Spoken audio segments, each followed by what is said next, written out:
Right, so hi everyone, welcome. My name is Mincy, and today I will be presenting to you some tips and tricks on taking photos as well as editing them and sharing them with your friends and family. So first of all, on taking photos.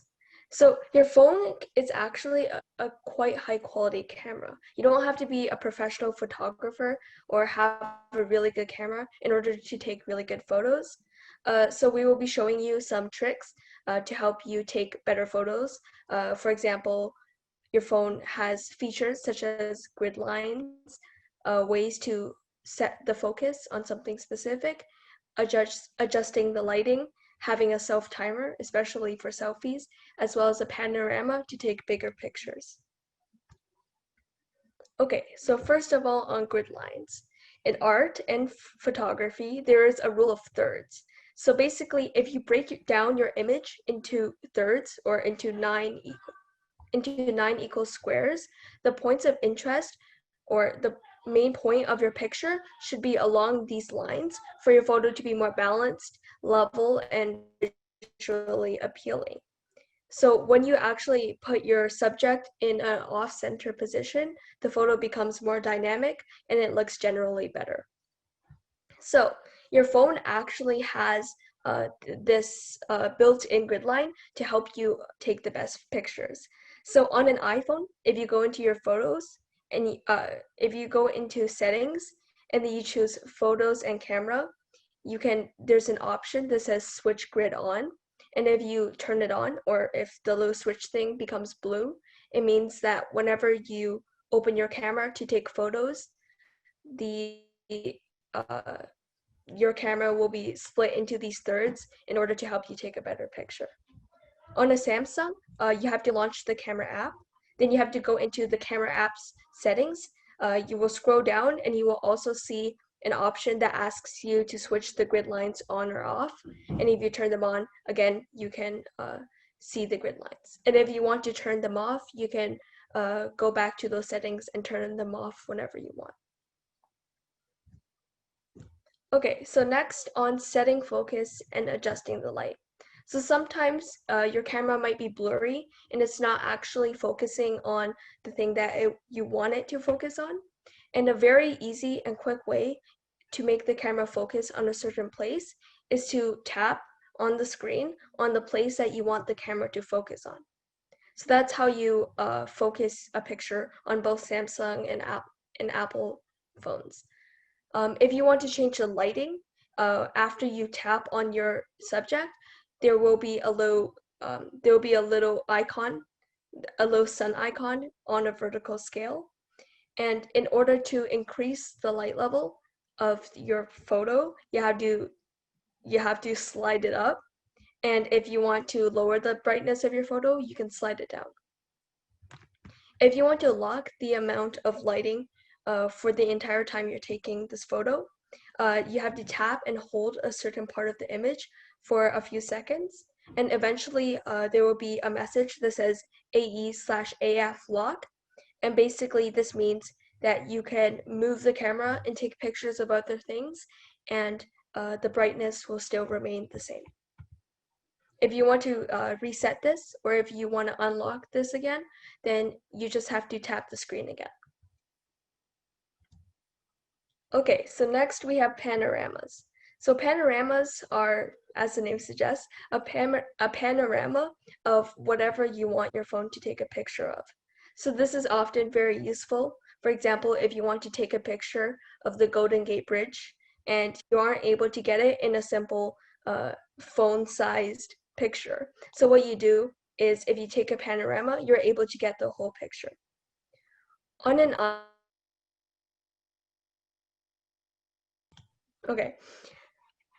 iPhone, you have to have an iPhone, a 4S iPhone or later than that, in order to be able to take panoramas. So unfortunately, if you have a model that's older, it might not be able to do panoramas. For iOS 7 or 8, you can use your finger to scroll to the bottom bar on your Photos app, and then there will be options like Square, Video, Photos, and then one of them it says Pano. For iPhone iOS 6, you go into your camera and then you press on options and then you have to click on panoramas in order to take the panorama. You can also, it will give you instructions on the screen on how to take this panorama, but generally you have to click your photo button and then you slowly move your camera from left to the right or from the right to the left, or you could also do up or down, and it will take a gradual photo, a longer photo of everything you want to take a picture of. On Androids, you have to have a Samsung Galaxy S3 or later. Anything older than that will not have panorama. You go into your camera and there will be a button that says mode. And if you click on mode, then one of the options will be panorama. And that's how you can turn on the panorama photo setting.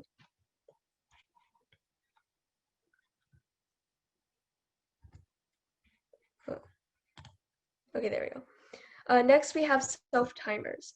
So self-timers are very useful if you want to take a selfie with your friends or family, but you don't have the few milliseconds to click and take a picture while you actually get into position.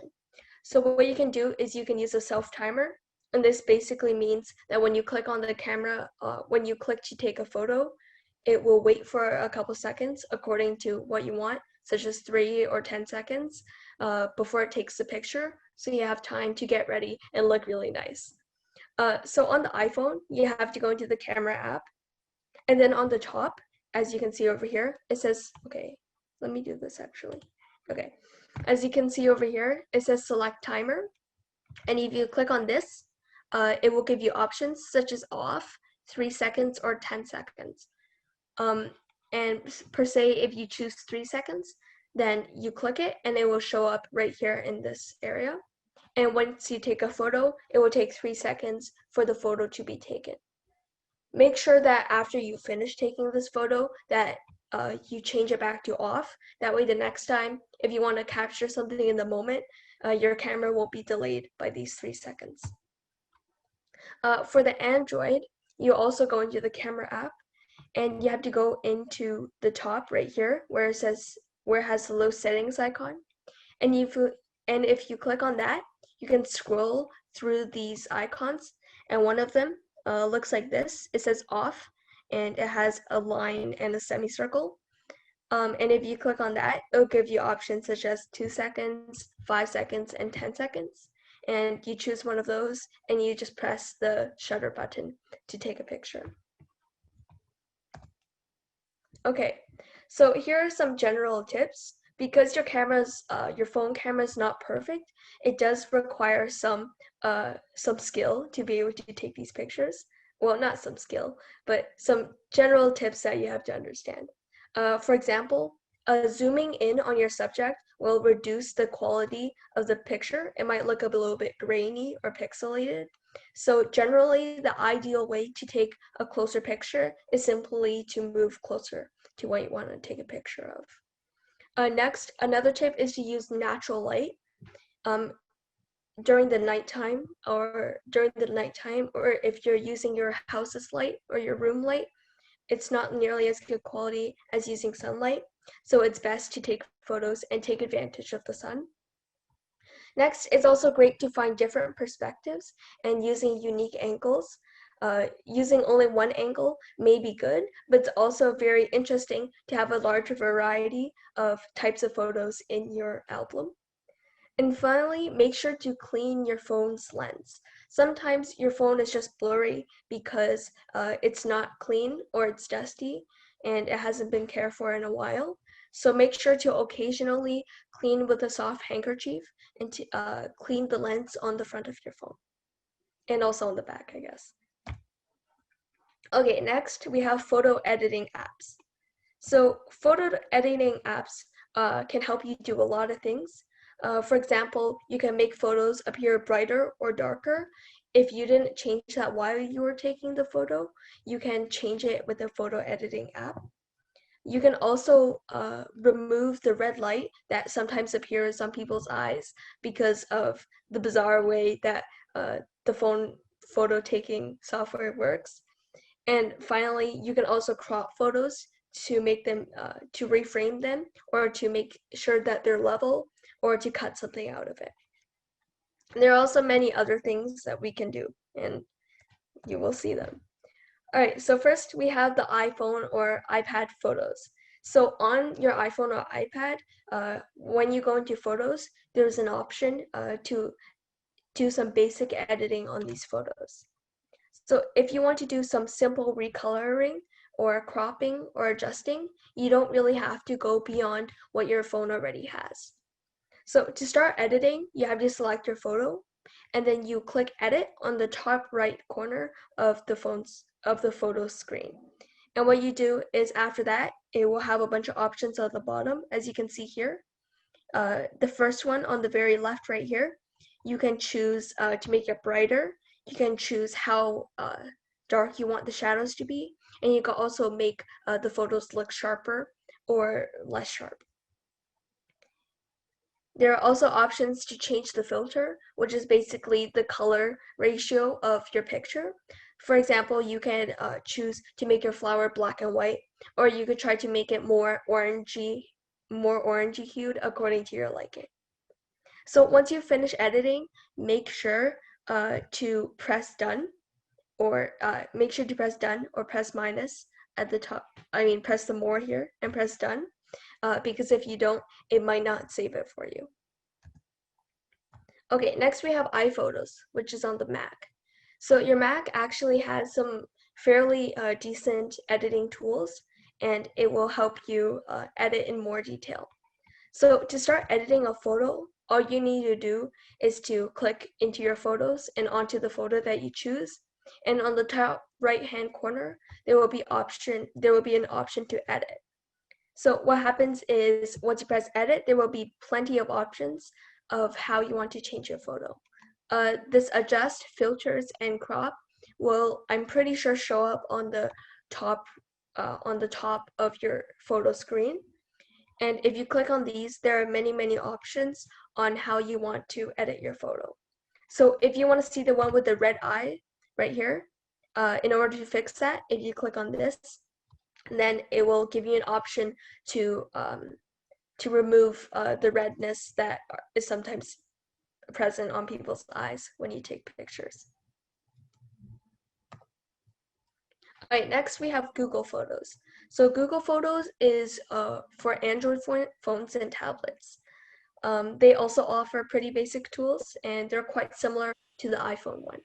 So to start editing, you have to click on your photos, and instead of pressing the word edit, there will be a symbol that looks like this. It's just some lines with some sliders, and it will be on the bottom left corner of the photo screen. And when you click on that, there will be many options in order to change your photo. For example, you can change the filters, you can change the light exposure, and many of the same things that the Apple one does. And next we have Windows Photos.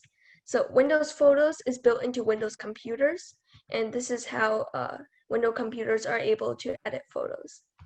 So in order to edit things, you have to select Edit and Create, and it will be on the top of the screen of the photo that you want to edit. So once you click Edit, you can select on the top over here to crop and rotate. You can click on Filters to change the colors. And finally, you can click on Adjustments to change the brightness or shadows of your image. Okay, and next we have Instagram. So if you want to post on Instagram, Instagram already has an automatic editing app in order to edit your photos. So when you click on the photo that you want to share, you will automatically see these editing options right over here. You can click on the magic wand on the top in order to do an auto adjust, or what Instagram recommends you to do to your photo. On the bottom here, you can also choose by yourself if you want to adjust or rotate your photo, if you want to change the brightness, if you want to change the contrast or the shadows, and if you want to change the sharpness of your photo. If you click on next, it will also show you many filters in order to change the color of your pictures. And next we have SnapSeed. So SnapSeed is a really extensive editing app if you want to edit your pictures more seriously. So you start by opening the app, and on the top left-hand corner of the screen, you can select a single photo from your library, and you can click on Looks on the bottom left in order to see all the options of what you can change to your image. So there are many here that I'm not going to go through, but as you can see, there are many filters such as vintage and grainy films. There are also things such as tuning your image, which can change the brightness. There are things such as expand that can make your picture bigger, and many things like this. And there's also an option to add text to your photo. So you can write comments right here. And you can write comments and things that you might remember from, say, a vacation, and it's a great way to keep memories. Okay, so next we have layout. So layout is solely to make collages. It won't edit your photos, but it will combine photos together in order to create a single photo out of many. So as you can see here, you have to click into the app. Oh, okay. You have to click into the app and you simply select the photos that you want to add into your collage. Once you're happy with these, you can upload this collage directly to your Facebook or to your Instagram, or you could just simply save them to your photos in order to keep them. Okay, so now I'm going to be showing you how to use Windows Photos. There are a couple things that it can do, and I plan to show you a bunch of them. All right, so on all Windows computers, you will have this. So what you do is, it might not show up on your desktop. So if you search for photos, you can find that. And your screen will open up with all your photos. You click on the photo you want to choose, and you come onto your photo screen. So on the top right, it says edit and create. And if you click on edit, that's how I got to my editing screen. So you can choose to crop. And in order to crop, you move these white balls over here. And what that does is it adjusts how big or it adjusts how much of the picture you're going to keep. You can also go onto this right side where it has a little slider. And what you do is you can slide it to rotate the image. So if you take a picture of, say, a lake and it's a little bit wonky, you can adjust that easily.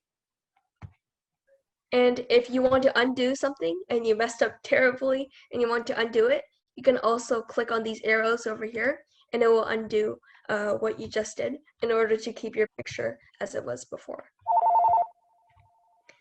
All right, so next on the top, if we go into the next one, this is filters. So this is how you change the colors in your picture. If you go on the right side, you can scroll around and you can see a bunch of options. For example, I have a very orange picture. I have a black and white picture. I have a quite bright picture, a shaded picture like that. And there are plenty of options on what colors you want to do. So I think this one's a little bit more colorful. So I'm going to keep it like this. And there's also a slider up here. And you could change how intense you want it to be. So if I wanted this filter to be very intense, I could put it at 100. And if I didn't really want it that much, just a little bit, I could put it somewhere low around here. Okay, and next we have adjustments. So adjustments are options to change the brightness and the clarity of your picture. So up here, there's the option of light. And if I make it brighter, I can slide this line and it will make my picture brighter. And if I want to make it darker, I can move it that way. Okay, in the middle. And next we also have color. So this is how bright the colors on your screen are. It's a little bit different than light. As you can see, once you go down, it becomes more black and white, while light would just make it more dark in general. Next we have clarity. So this is the sharpness of your photo. Keep in mind that it's always best to make sure that your camera is in focus, but during the time that you take the picture. but you can also try to make your picture more sharp using this option. And as you can see, it does make the picture look more sharp or more blurry. And we also have vignette, and basically it's to make the borders brighter or darker generally. So if I go in this way, you can see it kind of becomes like this. And when I go in this way, it will become a lot brighter on the edges. Next, we also have the option of red eye. So during the nighttime, sometimes when you take pictures, there will be red on people's eyes, and it looks quite bizarre. So if you click on red eye, I can tap on where I see that a red eye, and if I click on those, then then Windows will automatically try to fix it for me. And next, we also have spot flicks. So if I had something on my face that I didn't like, I could click here, and then it will try to fix those spots for me. And finally, to save it, I press save a copy. So if I press save a copy, it will save my old photo as well as my new photo. But if I click on this arrow, I can also choose to save it directly, meaning that my old photo won't be saved. So just to be safe, I'm going to save a copy. And yeah, so this is my new photo that I changed from my old one, and that is how you edit with Windows Photos. So after you edit your photos, you can choose to share them with your family. To share on Apple and also to share on Android, there is generally a rule that if you see a little square with an arrow or these three dots that are linked together, and you click on them, it will give you an option to share that selected photo with other people. So for example, on Apple's, this is Apple's example, once you click on share, this screen will show up. And what you can do is you can choose to tap to share via AirDrop. You can also share on your messages, mail, you can share to Facebook or Instagram, and you can also choose to print it and many things like that.